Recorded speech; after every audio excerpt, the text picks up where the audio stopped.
Hey there, Chris.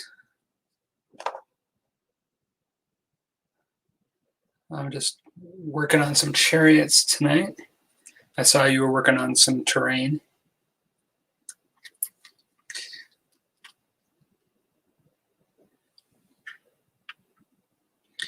To turn my volume down, I can hear myself talking to myself.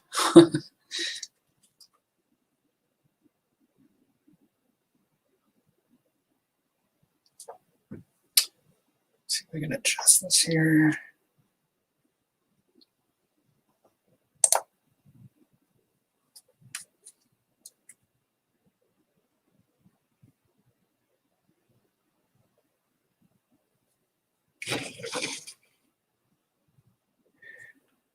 Chinchilla dust, I take it. Covered in chinchilla dust.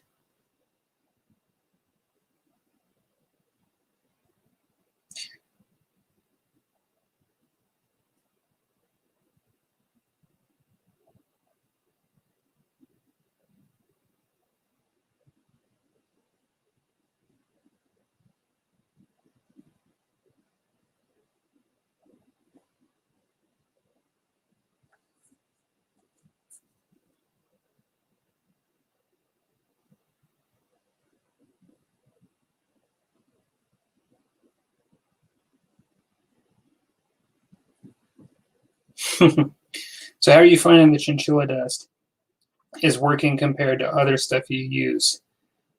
I thought it was actually pretty cool. Like I said, I liked it for stucco on buildings, but I've seen people use it as sort of like a sand too.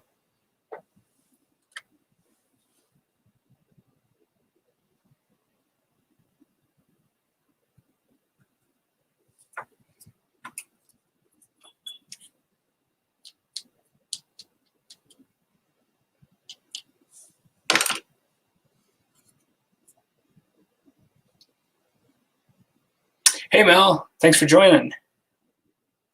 Work on your work-ins for the challenge. Awesome. You'll have to post something up on the page. I'll get your name up on the group that you've joined.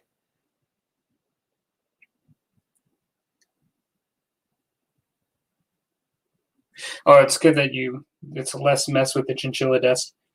I kind of found it had, even though they say it's like volcanic, I feel like it has like more of a synthetic feel than typically working with sand. It's just a little different, but the end result was pretty cool.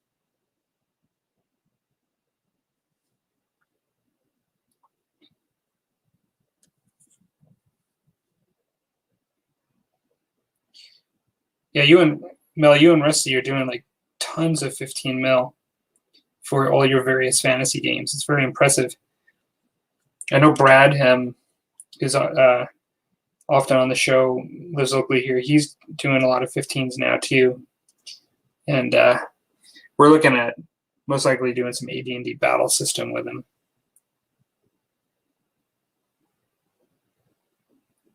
But I have a couple of projects ahead of that still, but I'm looking forward to doing it.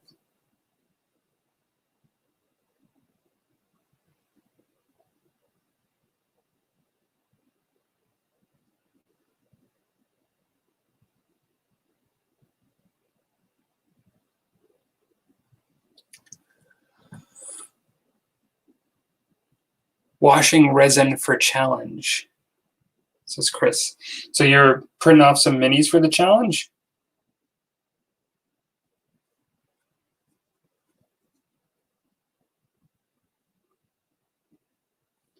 Still watching those resin printers on Amazon and see when they're going to come back for the Elegoo Saturn.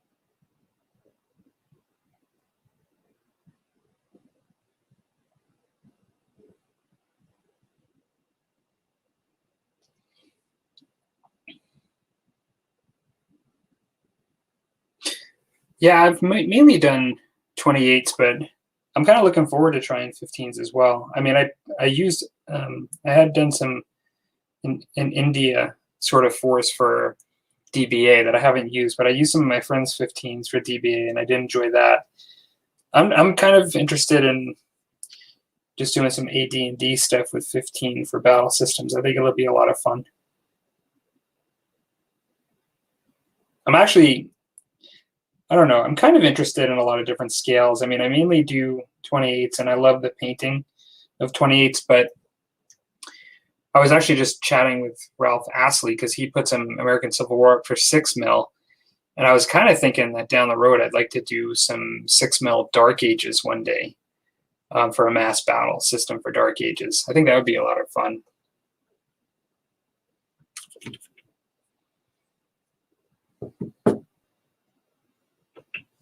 Got some, was painting up grass today, and I got some grass on one of these boar's beards. I hate when I'm always finding stuff that I got to correct as I'm going along. Painting one thing. If I wait till later, then there's a good chance I'm going to forget. So I just have to actually just do it right away. Oh, that's not look good.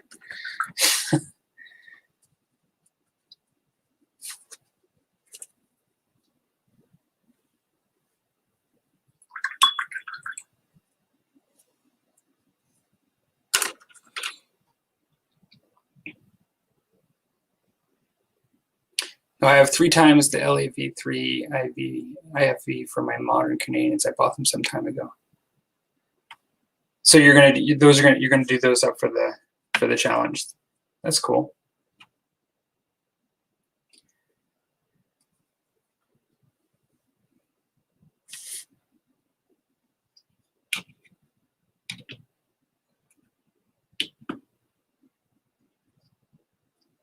Tell you, I felt a lot better once I got this green down. Something about painting the base, it makes the model look so much closer to completion than when it's just got black primer on it. It's a psychological thing. I keep telling myself every time. I always feel so much better once I just get some paint on the base.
One thing that's nice about that chinchilla dust, Chris, is stuff's so cheap.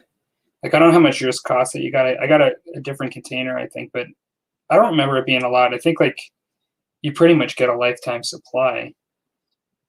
Seems like, depending on how much you're actually going to use for terrain and stuff. But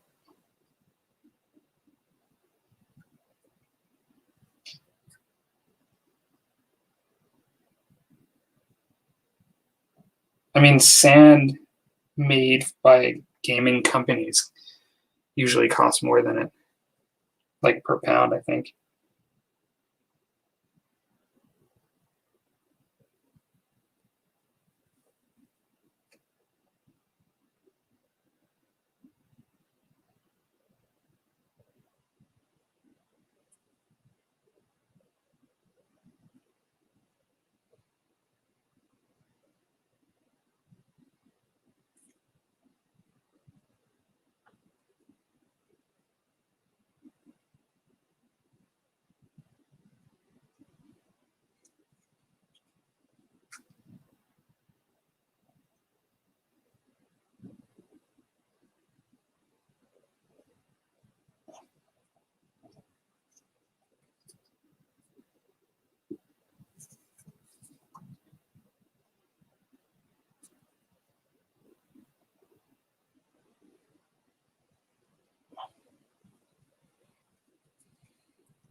I'm not familiar with the LAV3 IFV. I'm assuming that's the vehicle you're talking about, but it must have like a lot of.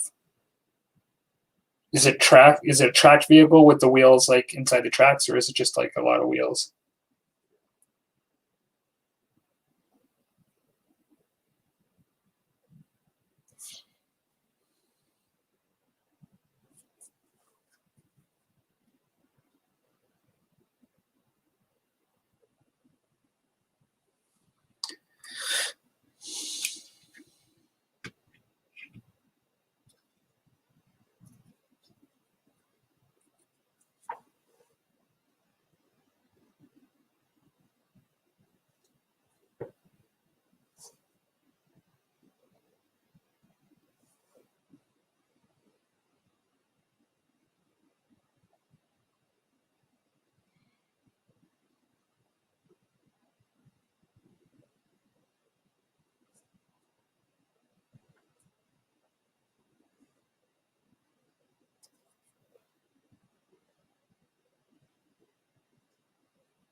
Okay, 8 wheels, yeah. So you're looking at 24 wheels right off the bat there.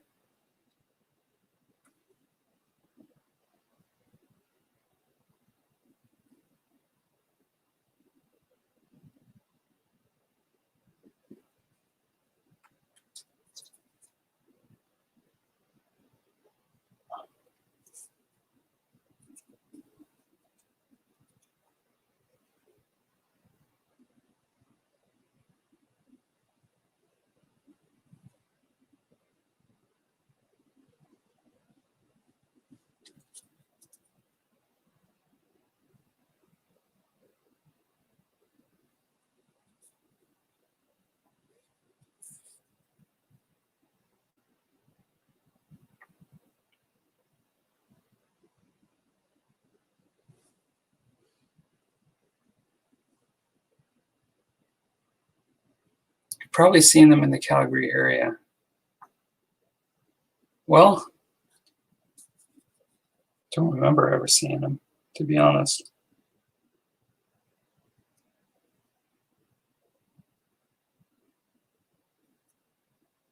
I bet you that I'd recognize it if I was to see a picture of one, but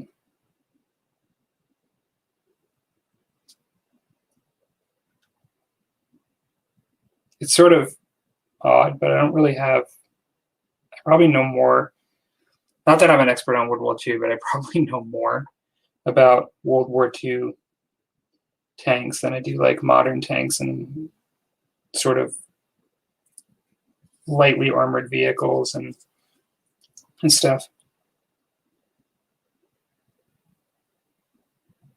And that even there, that's mainly the iconic ones that I know more, have more familiarity with.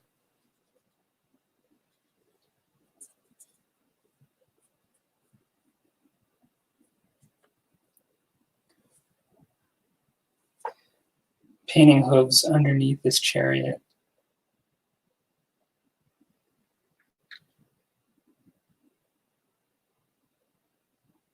It takes a steady hand.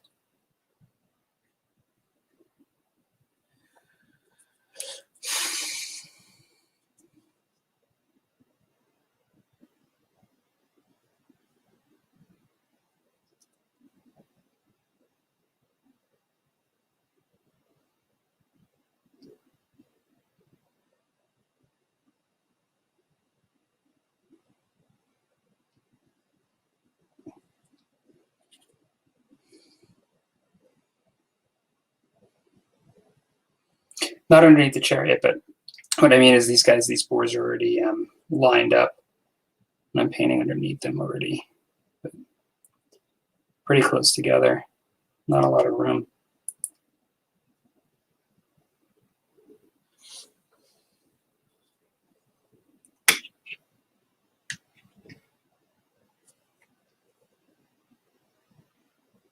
Oh, that's cool. You're gonna have your store. That's great. You'd mentioned that you were doing modern for your 3D printing. The licenses that you were acquiring.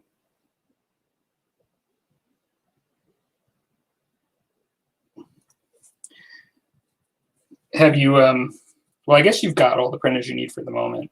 I know you got 3 of the standard size ones going rapid fire.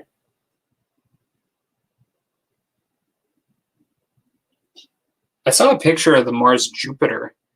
I don't know if that's really just a test or whether they're really going forward with that. That looks gigantic. I can't even imagine like what the price of that would be.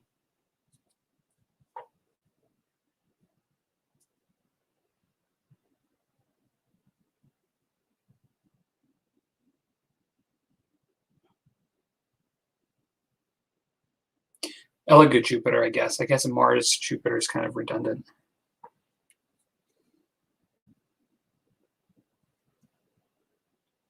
Hey, Paul, how's it going? Just paint some miniatures tonight. Thought I'd throw up a stream. Got Chris from Walkabout Games in. We've got Mel Stryker. It's oftentimes on the Musty Wargamer show. With personal friend of Rusty.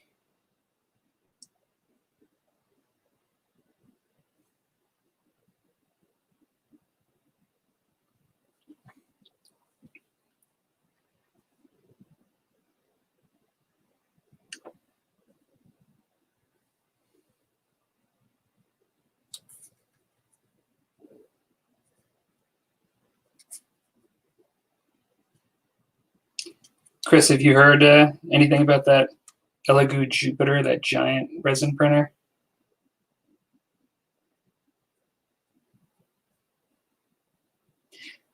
Thing seems almost too big in some ways. How much resin you'd have to put into it? You'd probably have to like put a bottle or two in it just to have the thing going.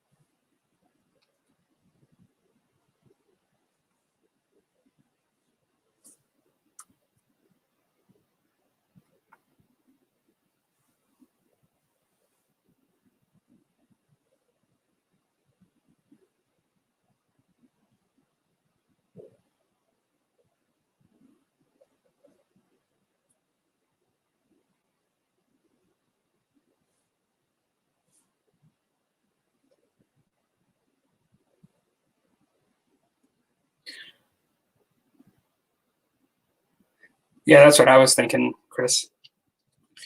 What time is it there, Paul? Is it like morning time there? I would think so.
Chris, everything going okay with the stream on your side? You can hear everything fine. It's not, there's no repeating or echoing or anything.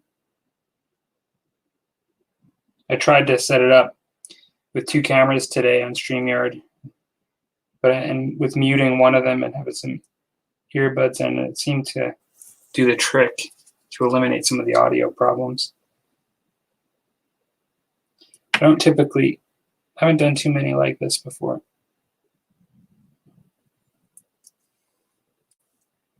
Good, sounds good.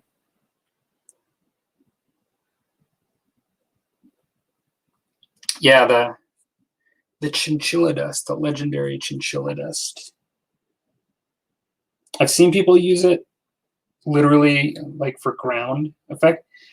I found when I took regular paint, because I took some white paint that you would have like get like at Home Depot or something, this little can of it, and I found that when I mixed it with chinchilla dust, it was amazing to me how quickly it bulked up. And I don't know because it's so fine, if that's the reason why, but I just found a very little bit really went a long way. I was kind of surprised.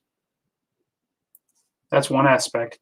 It really tended to texture up that paint really quickly. You didn't need a lot.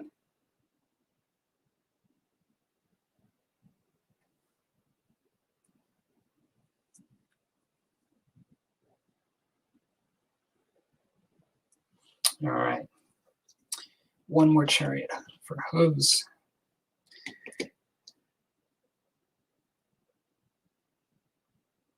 Tile grout. Yeah, the only thing, I don't have experience with tile grout, but I do have a tub of, hang on, I'm just going to get it. A big tub of this stuff.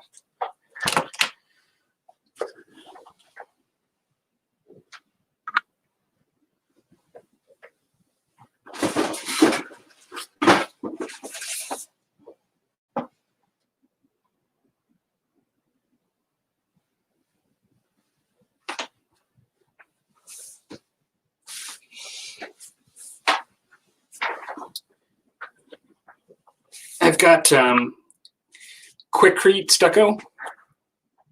Let's see here. I don't know if you ever use this stuff. Exterior stucco patch. This is supposed to be pretty good to create that stucco look on buildings, and it's a powdered form. I don't have a lot of experience with it yet, but because I was going to do some Warnheim buildings, and I just never got around to it with it. But you get it. It's not cheap, but you get a ton of it.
Yeah, so I haven't used it yet, that Quikrete, but it seemed to work pretty well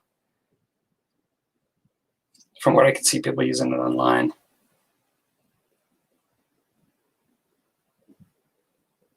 One thing I want to do is make some homemade wire trees, which I know is a time-consuming process, but I want to make some big, kind of really nice custom trees.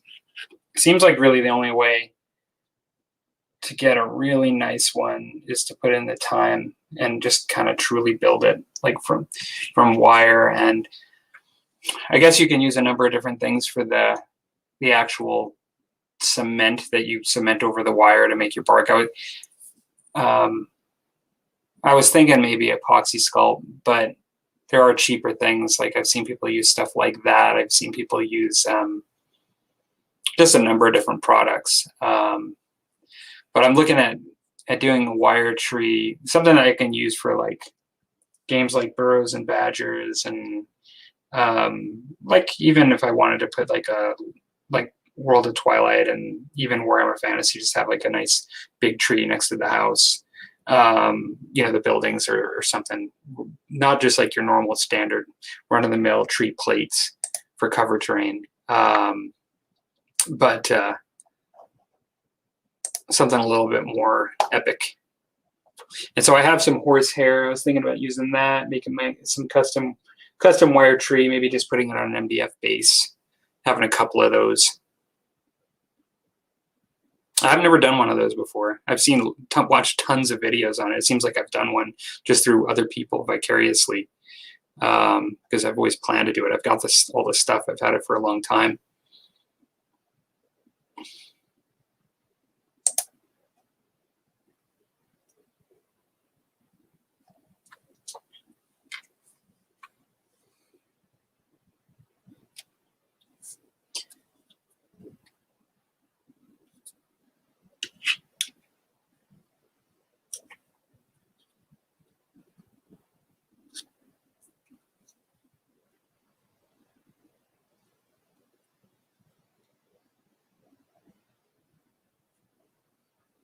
All right, done with hoofs.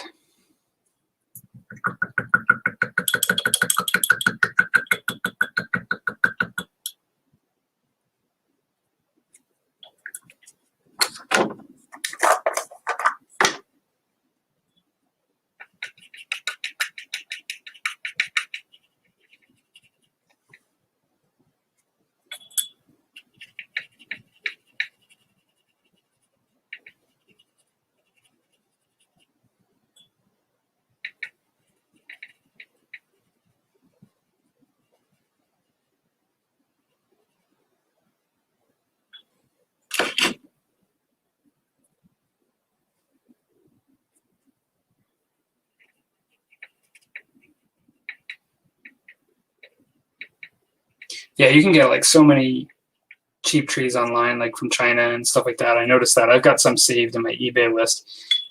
Those can be great. I mean, like they can be really nice just to fill up a table. I just find sometimes, like for a smaller skirmish game where you have like a 4-foot table and you want to have like a nice kind of majestic looking tree, sometimes I just find those when you do them yourself, like that, spend some time on it. It is a disproportionate amount of time that for what you get, but sometimes they can be really quite nice if you want like a really large, cool looking tree. It's hard to buy something like that, I find, like, you know, and so I'm going to try my hand at it, make a couple.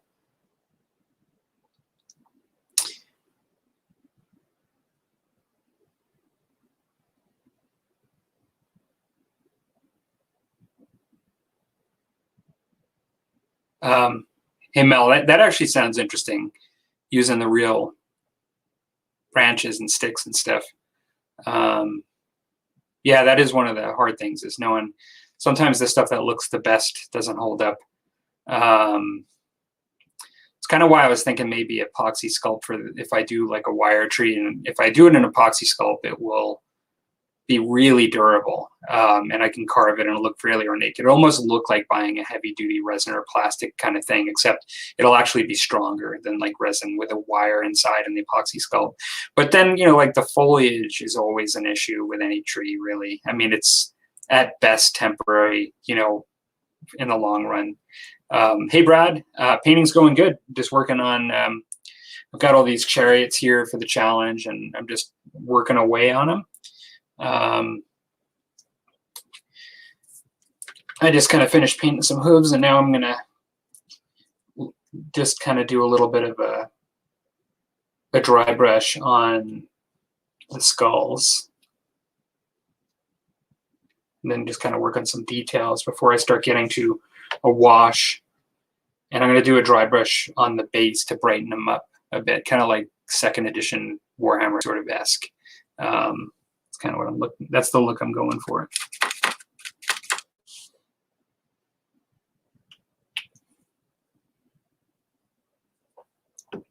You know, I know a lot of people that have a lot of success with the air dry clay, Mel. And even in particular, sometimes on an unrelated thing, I know people that have success with hard plasters, like letting them dry and they know what they're doing and they get. But I find, for me, I've found air dry clay, the kinds that I bought would crack on me and break. And I've even found plaster oftentimes to be like on bases and things, just maybe it's because it's too thin, like on a base, but I just find that it would break and stuff. And so I've kind of moved towards this stuff. I get it. This is only, it's a 1-to-1, so this is just half of the equation. Let me see if I can get a better picture. Actually, you know what? I got the 2 cameras here. Let's do this. Epoxy skull. It's like, I might as well, they really should be sponsoring me because I've actually over the years plugged them so many times, but I've never, it's made by Aves. And this stuff comes in 2 2-pound tubs, and it really, it's not as rubbery as green stuff, but it would be like it's harder than green stuff in its hardness, but it actually behaves in the sense of its durability, kind of like green stuff, except that you get like a lot of this, you know, like I get huge amounts, and I love it. I really love this stuff. I wouldn't say it's cheap, like when you buy it at the time, but I can get something like this for $50, 2 of these tubs for 50. So when you think about that compared to like how much green stuff costs, because for me, and I'm talking Canadian, like always, because so little less like US, but for me, the green stuff, like getting 2 decent tubes of Kneadatite or green stuff is still going to cost me $20. And that's not even a quarter of what's in this tub here, you know, let alone the 2, you know, because you're mixing them together. And so this stuff is great. Like, I just love it, but it is a bit of a layout, you know, just at once. But I remember you were telling me, Chris, that you used to repair a dinosaur tooth with it, or something like that. I remember a long time ago when I did a video on epoxy sculpt, I believe you said that.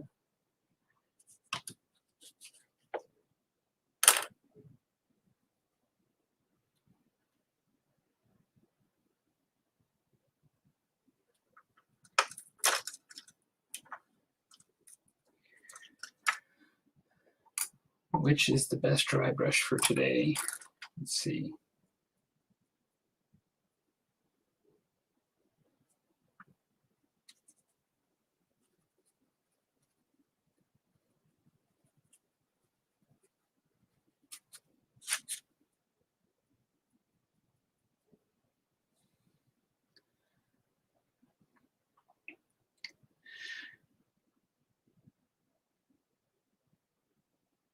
"100th Gondor miniature for the month. Still have a few more to do. You could do a 3D printed tree, then use Sculpey to make it stronger." Yeah, well, one, that's crazy, the Gondor. That's a lot of paint, Brad. Good for you. There are some 3D printed trees that I'm kind of interested in. More, they're kind of cartoonish, and I thought, like, with some of the stuff that I do that's a bit more cartoonish, I wouldn't mind using some of them. To be honest, I'm printing a building right now that has a lot of branches and tree and stuff. And unless you're planning on printing it like really solid, which takes a lot longer, uses a lot more material, I find the trees then break kind of easily, as compared to like a woodland scenic injection molded plastic or something. And so for me, I'm not so sure that I want to go the 3D printed route for most of my trees. I mean, some of them, the designs might be built a little more solid than what I've kind of recently did, but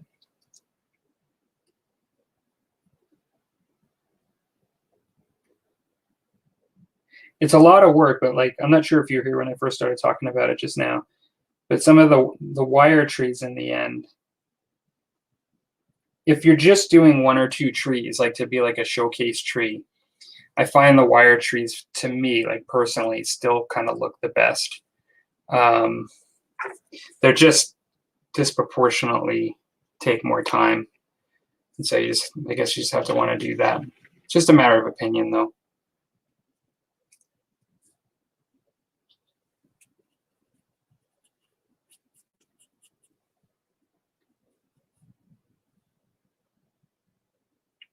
I don't know if you guys remember the channel Terrainscapes.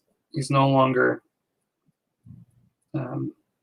he hasn't made YouTube videos for a long time, but he did some beautiful kind of work in progresses / tutorials of his trees. And they were like these sort of works of art, you know. He also like plugged this book, which was a modeling book on just how to make trees. And it looked pretty amazing. But I looked it up and it was like over $100 for this book. So I use his videos as, I'm using his videos as the cliff notes instead.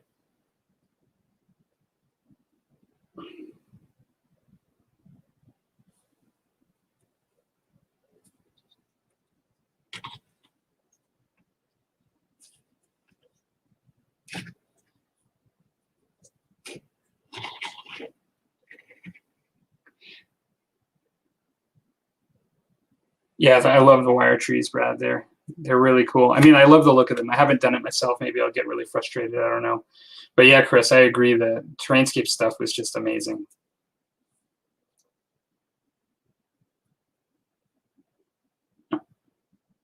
Yeah, I was really disappointed when he kind of consciously shut down, but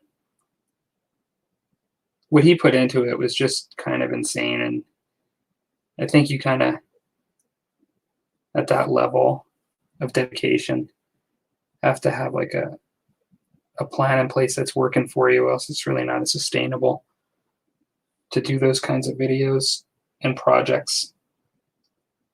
It wasn't really just a, you know, few hour a week hobby for him.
Tell you, I kind of like these beastman skulls or these animal skulls that are on these chariots. They look pretty cool. They also have some regular skulls on here too, but these standard ones that came on the chariots, like the one I'm doing right now, is really cool again. Then there's the special character one coming up that's got some skulls all over it and a huge beast skull, which looks pretty cool.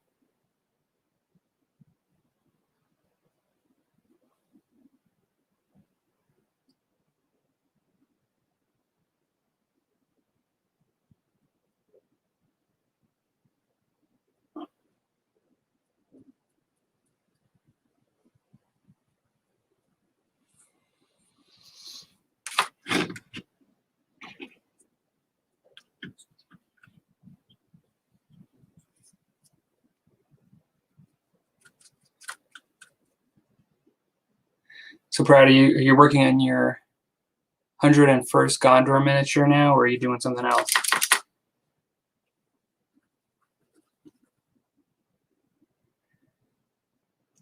Mel's working on his orcs. Chris is working on his modern vehicles.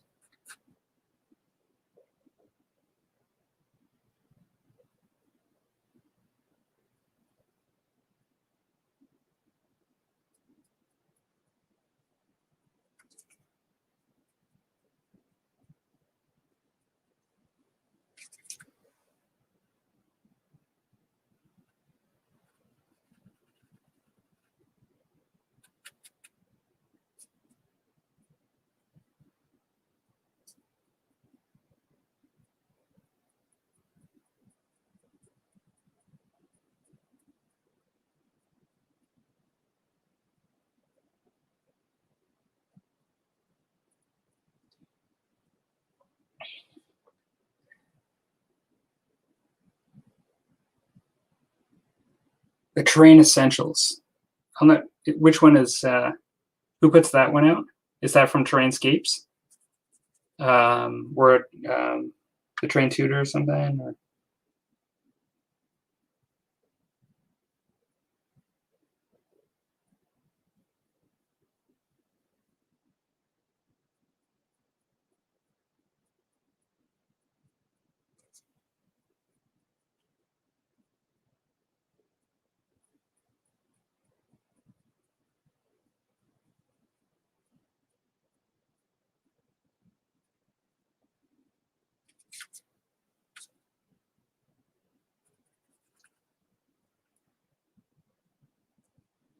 Oh, Mel Boss and Dave Taylor. So Mel Boss, I think if that's Mel, that's the same Mel that's the Terrain Tutor, I believe.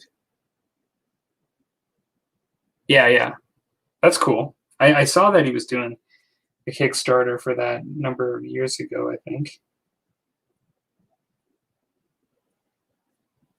Is that any good?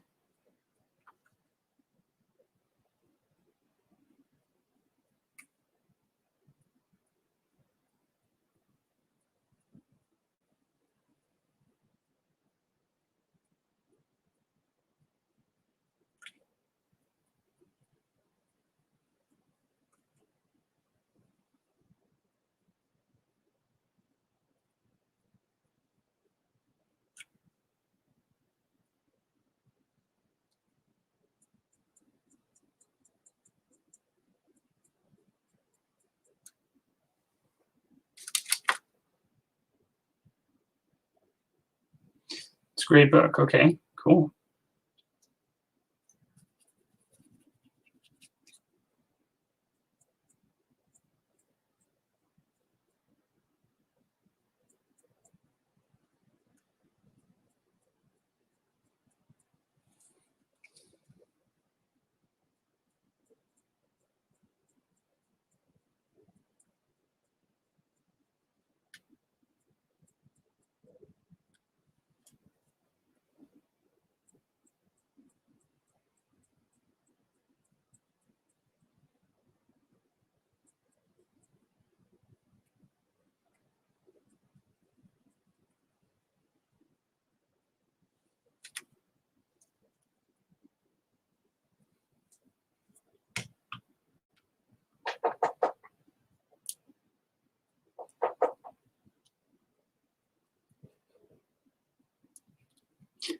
Yeah, he definitely has been around a long time as far as YouTube, putting out really cool videos, Mel.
think dry brushing that ivory over bone directly before my wash, it's going to do the trick. I kind of like that.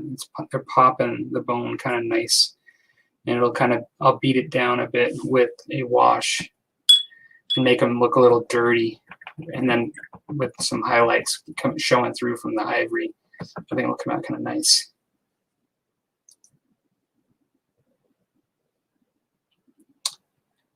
Yeah, so an entire section of that book on making trees. That's pretty cool.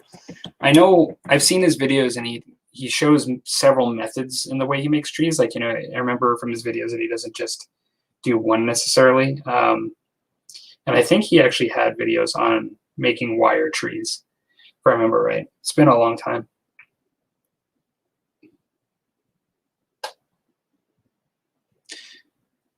So Chris says the great thing about the book is he doesn't teach you how to build something as much as he shows you what to use and what not to use. That's good.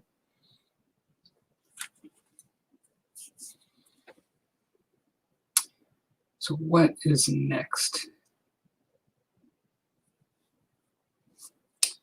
I'm going to paint this leather on this character's chariot. Leather and hide.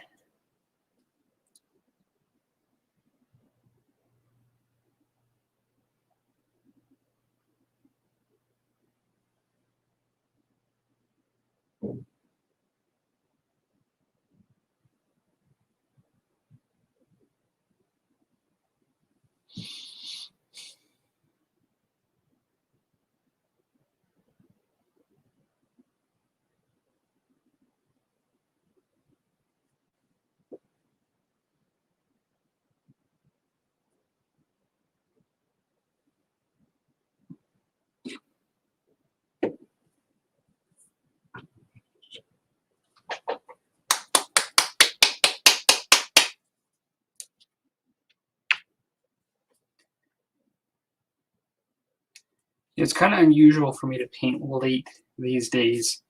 I find I've been in a bit of a painting funk, and just with busyness and tiredness, I've just complained about the same thing everybody else does about being tired and can't really get myself to start in the evening. But today I really had a burst of energy, and everybody else was kind of doing other stuff in the house. So I thought not only are we going to paint on the live stream, but yeah, that's just kind of nice.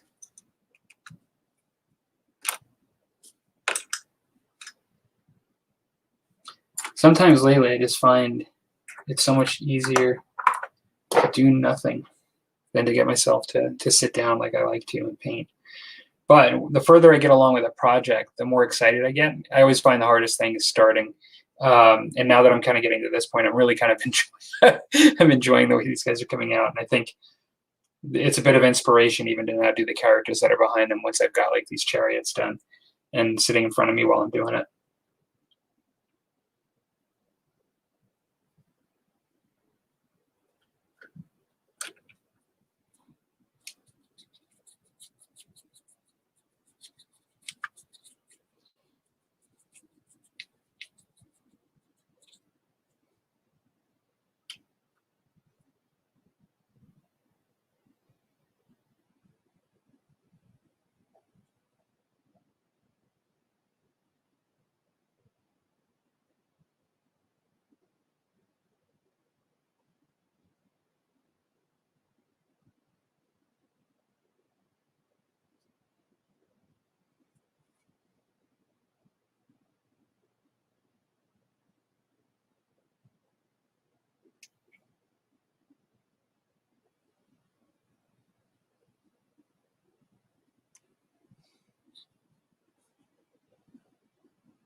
Yeah, sometimes it's easier to watch other people.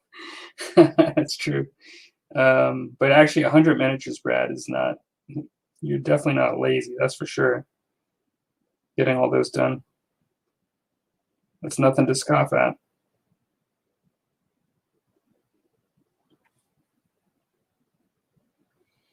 I love seeing a project come together. I find the primer, and just like the sea of primer, is a little uninspiring when I start something for whatever reason. I was so kind of happy, because even when I did these brown boars and then highlighted them, dry brushed them, I was really liking the way they were looking. But just being on the black base, like the brown doesn't really stand out. The moment you paint the base green, the brown really stands out and it really starts to look nice. And then it really just inspires me to keep going and really enjoy them. But initially I was just sort of like, I'm going to be doing these forever.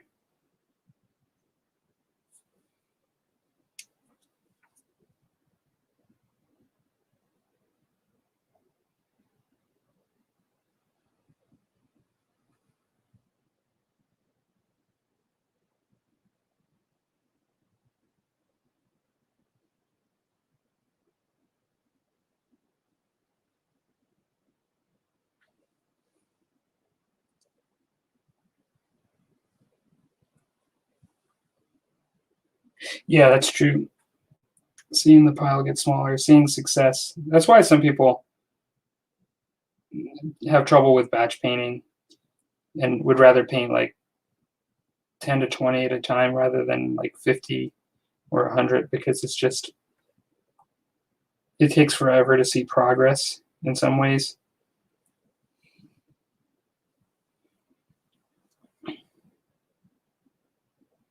Something about the practicality of batch painting. Like when I don't usually paint more than 40, like 28 mils at a time. That's like a large batch, 40 to 50. That was like when I was doing some of my French Indian War. I might paint that kind of quantity, but even when painting that kind of quantity, even though it can be hard to see the progress and stuff, the efficiency of batch painting, I have has a tendency to win out. Because I would still kind of find it harder to just start again after doing like 20 of something and then just keep doing that. But I guess it's hard any way you look at it, really, at times.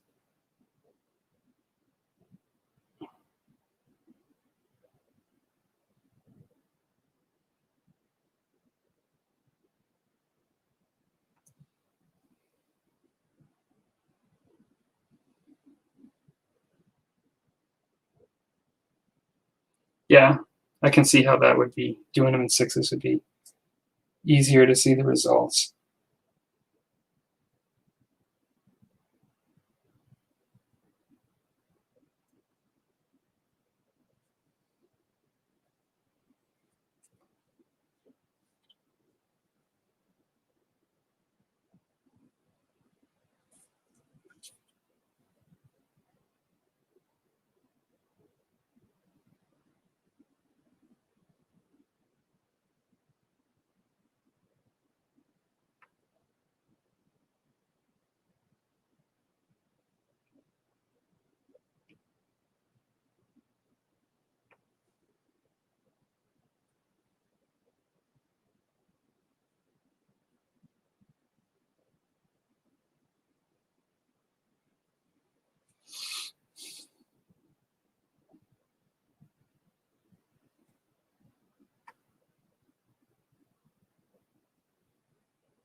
Because are you still doing any PLA printing anymore?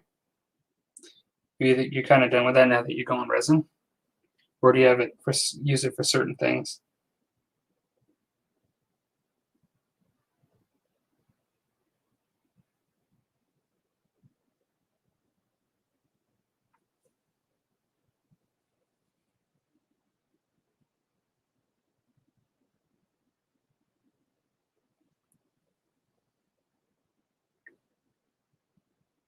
$24 figures seems like a pretty solid number to do striker. Now you're doing 15s, I think you said, for that, but I think even at 28, I mean that's a good number for like a unit.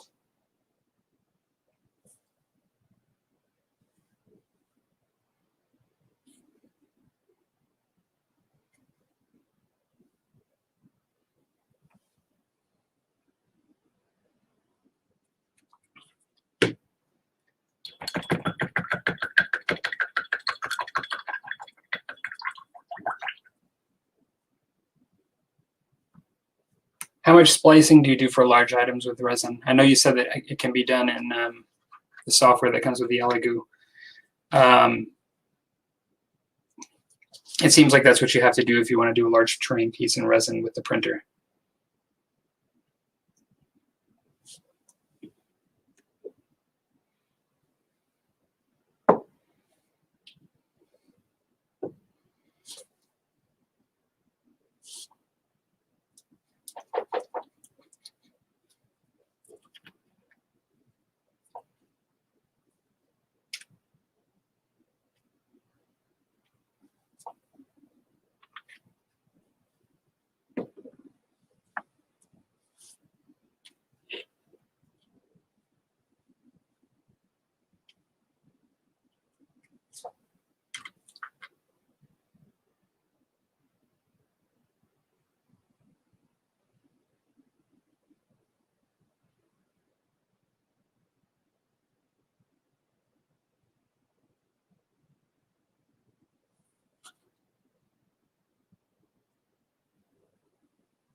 Tinkercad, okay. I've used Tinkercad to make really basic things like shields, but I didn't realize you could use that to cut things up, models.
Cheers, Mel. Thanks for stopping by while painting.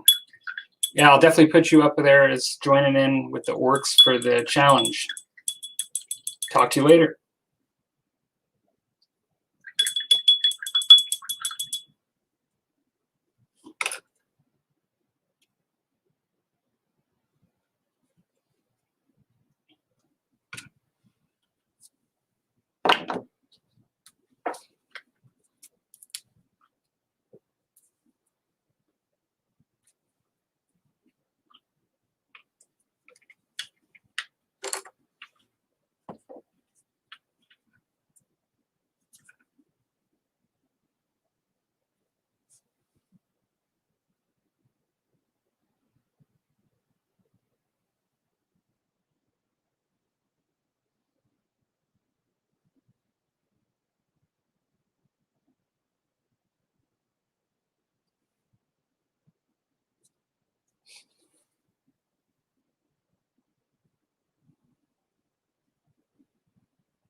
Yeah, good talking to you, Chris. Have a good one.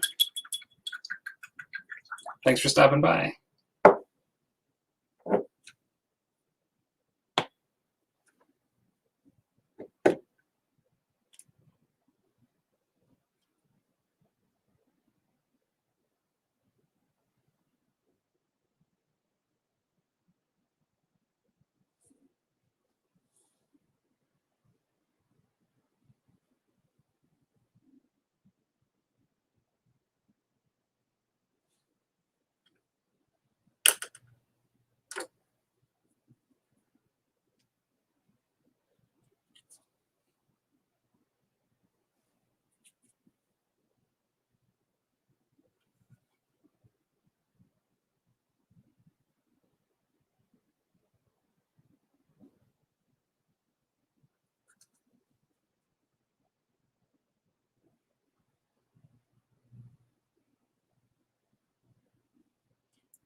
I got the leather finished on the sides of these chariots.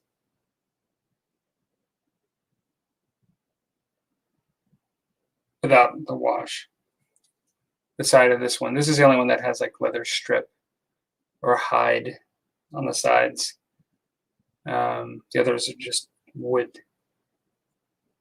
braces. trying to get all the details done before I start going to the final washes. I think I just have to work on the red sort of banding that I have over the skulls and some of the details I haven't gotten to yet. I think I'm going to use a fine brush for that.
So Brad, did you get a PDF of the battle systems from like Drive Through RPG, or did you have the rules already, like the book itself?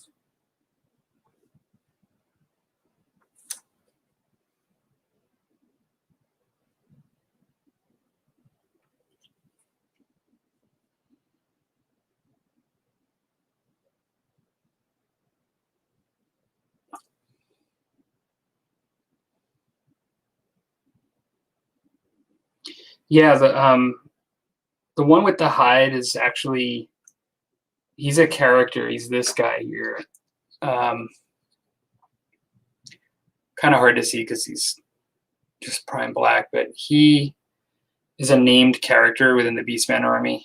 And so, yeah, that's sort of like not so much champion as much as he's like a major character.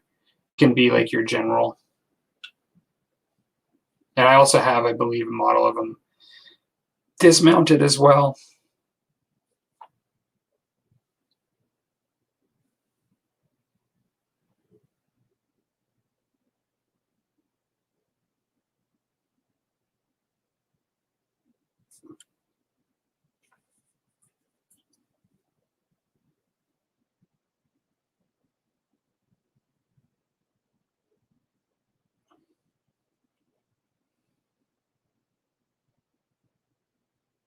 Yeah, I had a free online PDF too. I've got the rules from when they first came out. It's one of the only books right now that I have that I've had that long.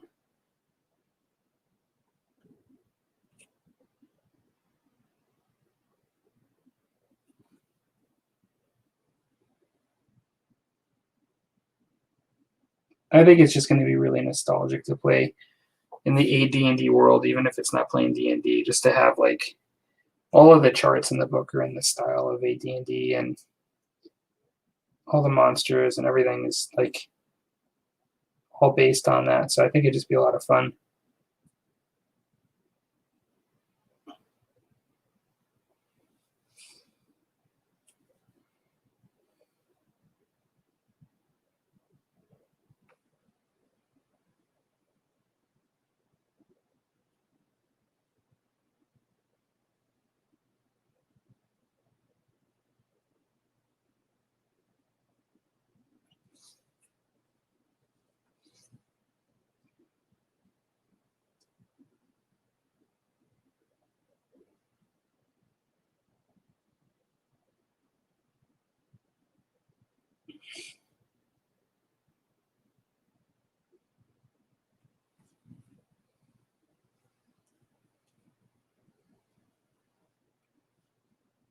Yeah, me too. I kind of bought it at that time as well.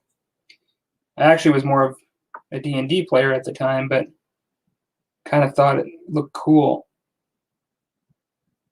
I love the idea, even though I didn't play D&D with miniatures, I love this idea of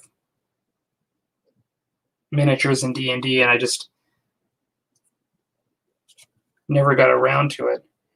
But for whatever reason, unlike all my D&D stuff, which I wish I didn't get rid of, I somehow never got rid of that book. It was almost like destined to try to play it someday.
Yeah, sitting down and reading the rules, it is a bit of a clunkier rule set, so I found it easier to sit down and just read a little bit every day, like read a section, rather than trying to just read straight through, but that's just me.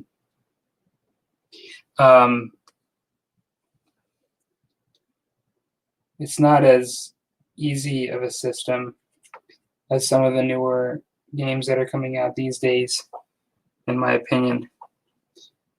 But if you really settle into it, I think that can be still kind of a nice thing. I mean, you play things like BattleTech, and so you're aware of games that are a bit more involved, older, clunkier kind of rule sets that have quite a bit of detail. This would be of that category, I think. I found it fun to read, though, and I agree with you. Like, you can convert your miniatures, like your any monster, just from AD&D. Just they give you the ability to do it, and you can even play as well. I guess in this case, you're mostly playing as whatever you're converting because you're not usually RPGing it, but usually playing against an opponent or something. Yeah, I wonder if there is a cheat sheet, like on the back or something. I don't remember. I'm sure somebody's done one. There is a Facebook group with like 7 people in it or 12 people in it that in the world that discuss battle systems. Both 7 to 12 people in the world, and it's for both first and second edition.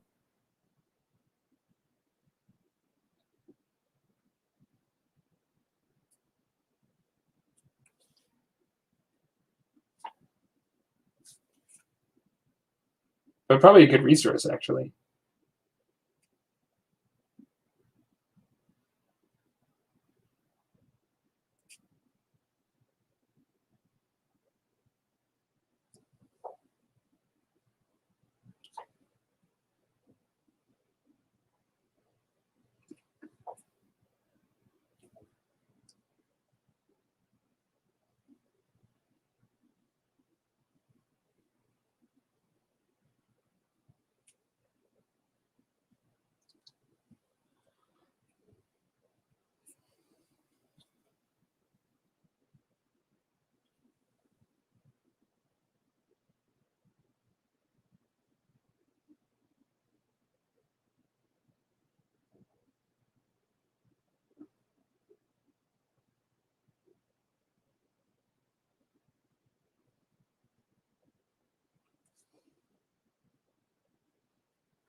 Yeah, the Draconian army, that kind of reminds me of Dragonlance when you say that.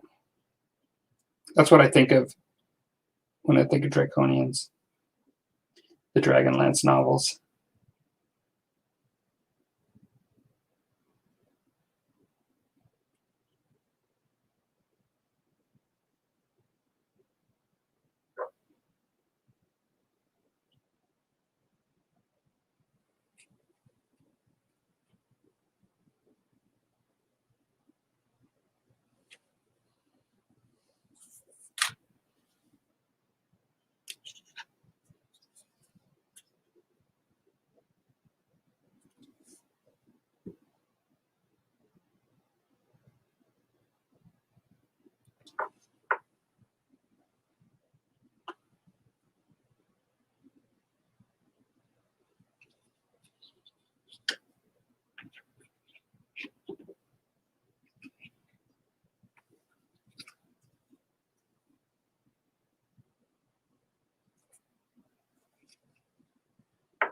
Yeah, I don't remember seeing them before that.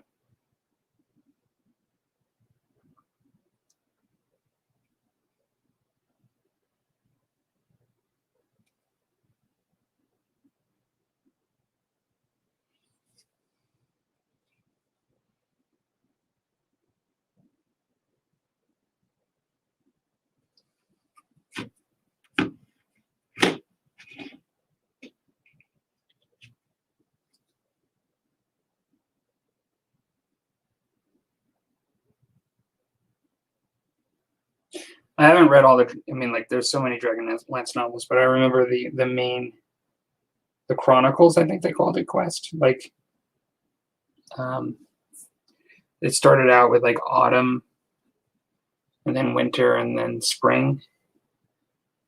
Those are my favorites. The original ones where you had Tanis and all those Rasslin and all those main characters.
This is a really nice brush. I don't know if you've seen these at the Sentry Box, Brad, but let's see if I can. I'm not sure if I can actually focus in on it here, but these are called.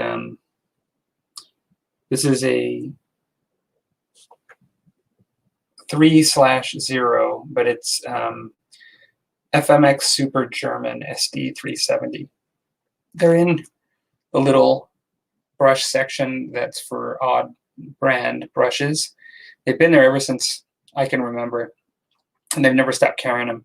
But it has like a really, it doesn't typically go to a point. I have an extra one here that I bought for when this is my original, and it actually is kind of now, let me see if I can, okay. I don't know if you can see that better. It actually is kind of now going to a point. You can see them next to each other here. This is the one I'm working with right now, and it's a bit pointed, but I've had this for like 5 years, I think, maybe longer.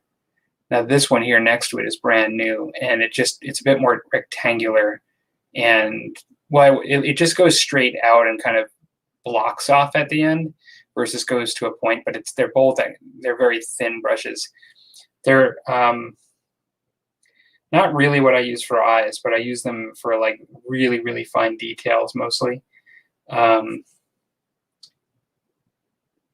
have for eyes, what I've started to use is this Insane Detail by Army Painter. This is a new one that I haven't opened yet. It's of the same sort of caliber, although it goes right off to a fine tip right away.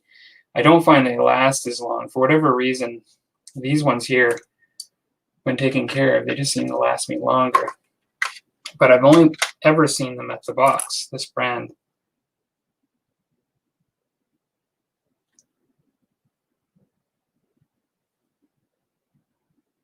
Just created for Dragonlance, but I think I play Human Race first. Yes, the Autumn books were what drew me into the world. I read some of the others. Remember the War of the Lance, I think it was called. Yeah, I don't know if I read that one. I'm not sure how many. I read the one that was about Tanis and his brother, called something of the Twins. It was like just those two. I read a lot of Forgotten Realms too. They were enjoyable. I mean, they were pretty good books. I read them when I was quite young.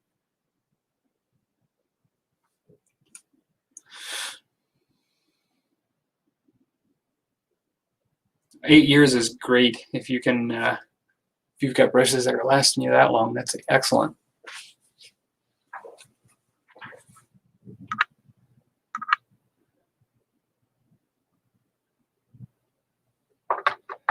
I'm going to use a little coat to arms copper. I'll use these metal coins that are hanging from skulls.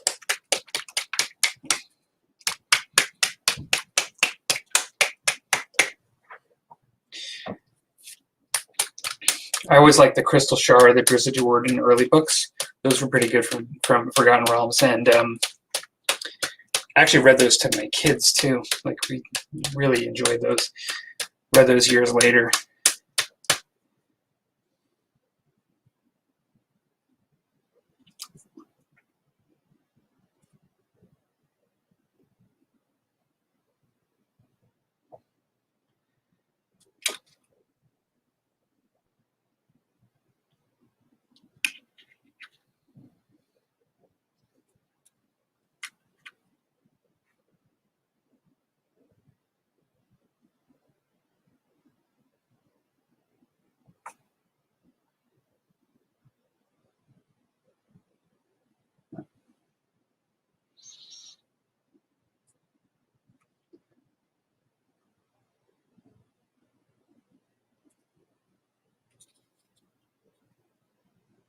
I occasionally like to use copper for stuff like this. I could be wrong, but I think copper is like a softer metal. It would have been, it's less, it's more common than gold, and probably more available for the average beast man.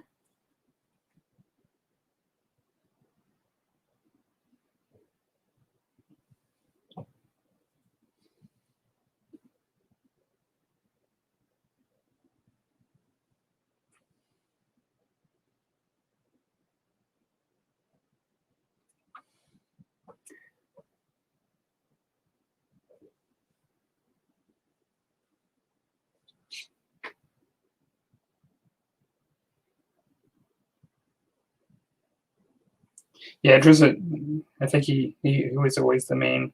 Wolfgar was his companion. He was also popular too, but I think Prism was definitely the main character. They did a lot more books and a lot more series that I hadn't read with him in it, I noticed.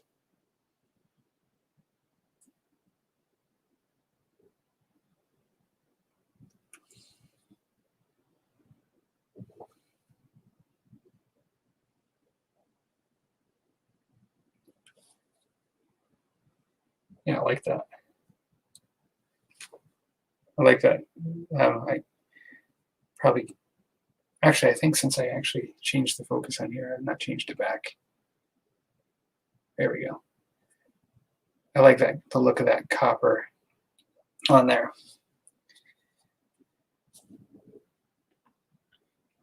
Really pops.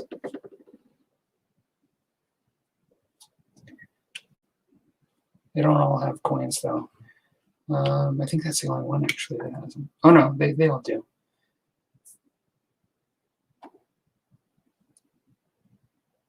Medallions, coins, whatever they are.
Well, I think I'm probably going to be heading off, Brad. I think I've got my, finish those medallions up real quick. I think I'm about done for the evening. It's 11. I think it's about time to say hello to someone in the family again and look towards heading into bed. Oh, hey, Gary. I'm just heading off. I was just doing a little bit of painting on my musty Warhammer project. And thought I'd do a little bit of a stream. We had some folks in here. We got Brad right now. And we've had not Rusty. We've had Chris from Walkabout Games. And we've had some different folks come in. Mel Stryker come in. So it was a lot of fun. Thanks for stopping in, and I think I'm going to be heading to bed. I imagine you're just getting up, Gary. All right. See you all later.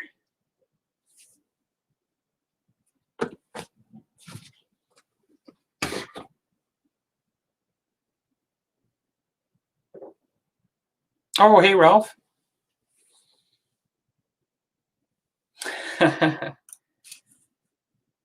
Must be early for you as well.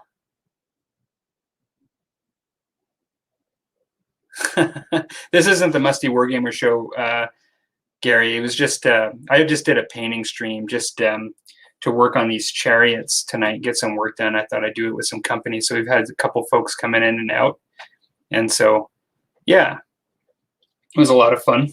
I was just on for it's been an hour and 40 minutes, not just a little painting session.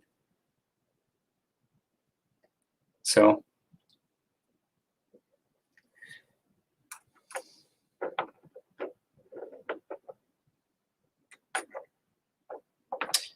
all right, 6 in the morning, woke up at 4:30 for some reason. Oh, I've had those days. Sometimes like you just sit there forever and you realize you might as well just get up. Better than tossing and turning for an hour.